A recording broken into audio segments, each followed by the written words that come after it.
आत्मा का खेल एक ऐसी कहानी है जिसे सुनकर ही लोगों की रूह कांप जाती है, क्योंकि ये खेल खेलने वाला कभी जीत नहीं पाता और हारने वाला कभी लौटकर अपनी बात कह नहीं पाता।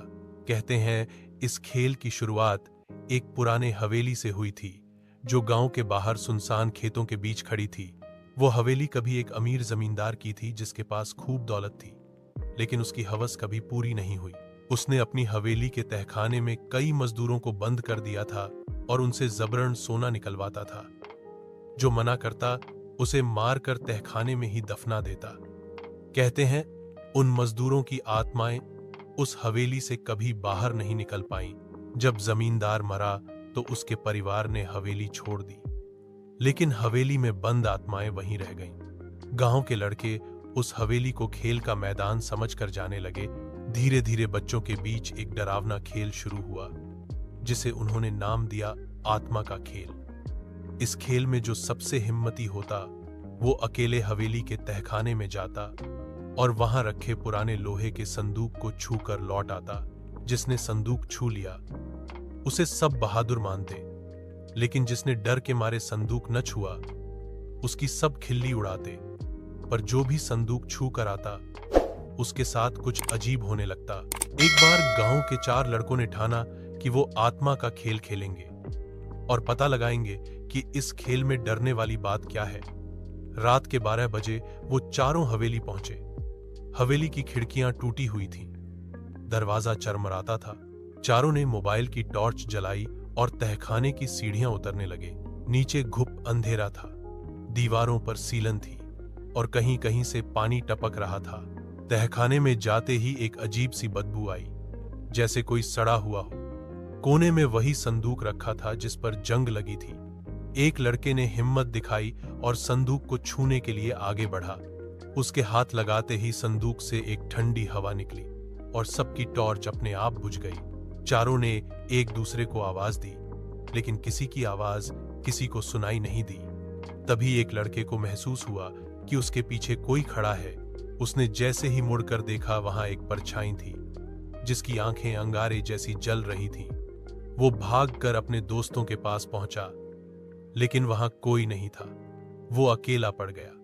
इधर बाकी तीनों भी तहखाने में अलग अलग कोनों में फंस गए। अचानक दीवारों से खून टपकने लगा। किसी ने उनके कानों में फुसफुसा कर कहा, तुमने खेल शुरू किया है तो खत्म भी तुम ही करोगे। चारों ने चीखने की कोशिश की, लेकिन आवाज बाहर ही नहीं निकली। तभी संदूक अपने आप खुल गया और उसमें से काली राख निकलकर हवा में गोल गोल घूमने लगी। उस राख में से मजदूरों के चेहरे उभरने लगे, जो दर्द से कराह रहे थे। एक एक कर चारों को लगा कि उनके हाथ पैर बंध रहे हैं, जैसे किसी ने उन्हें पकड़ लिया हो। चारों के सामने वही जमींदार खड़ा था, जिसकी आंखों में पागलपन साफ दिख रहा था। उसने कहा, यह खेल अब मेरी आत्माओं का है। तुम्हारी हिम्मत की कीमत तुम्हारी जिंदगी है। चारों ने भागने की कोशिश की, लेकिन तहखाने का दरवाजा अपने आप बंद हो गया। दीवारों पर खून से लिखा होने लगा, कोई वापस नहीं जाएगा। तभी एक लड़के ने जोर से हनुमान चालीसा पढ़नी शुरू कर दी। तभी एक भयानक चीख सुनाई दी और तहखाने की दीवारों में दरारें पड़ने लगीं। संदूक से निकली राख जमीन पर गिरने लगी। दरवाजा खुल गया और 3 लड़के किसी तरह बाहर भाग निकले, लेकिन चौथा लड़का, जो सबसे पहले संदूक छूने गया था, वो वहीं रह गया।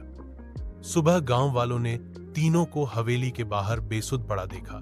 उन्होंने पूछा, चौथा कहां है? तो किसी के मुंह से आवाज नहीं निकली। सबने तहखाना देखा तो वहां कुछ नहीं था, बस संदूक बंद था, लेकिन उस पर खून से लिखा था। खेल खत्म नहीं हुआ। उसके बाद से आत्मा का खेल बंद नहीं हुआ। जो भी उस हवेली में जाता वो संदूक को छूने की हिम्मत करता और वही उसका आखिरी खेल बन जाता। गांव के बड़े अब बच्चों को हवेली के पास भी नहीं जाने देते, लेकिन कभी कभी कोई जिद्दी लड़का हिम्मत दिखा देता है। कहते हैं हर अमावस की रात हवेली से किसी के चीखने की आवाज आती है और संदूक खुद खुलता बंद होता रहता है। लोग कहते हैं आत्मा का खेल आज भी जारी है, क्योंकि जो आत्माएं वहां कैद हैं वो किसी और की हिम्मत से अपनी भूख मिटाती हैं और जमींदार की आत्मा उन पर राज करती है। ये खेल कभी खत्म नहीं होगा, क्योंकि हवेली की दीवारों में कैद उन मासूम मजदूरों की रूहें आज भी इंसाफ चाहती हैं, लेकिन जमींदार की आत्मा उन्हें कभी चैन से सोने नहीं देती। इसीलिए गांव में कहा जाता है कि हिम्मत दिखाना अच्छा है, लेकिन आत्मा का खेल खेलने की हिम्मत मत करना, वरना जो जाएगा वो लौटेगा नहीं, बस हवेली की दीवारों में हमेशा के लिए कैद होकर रह जाएगा।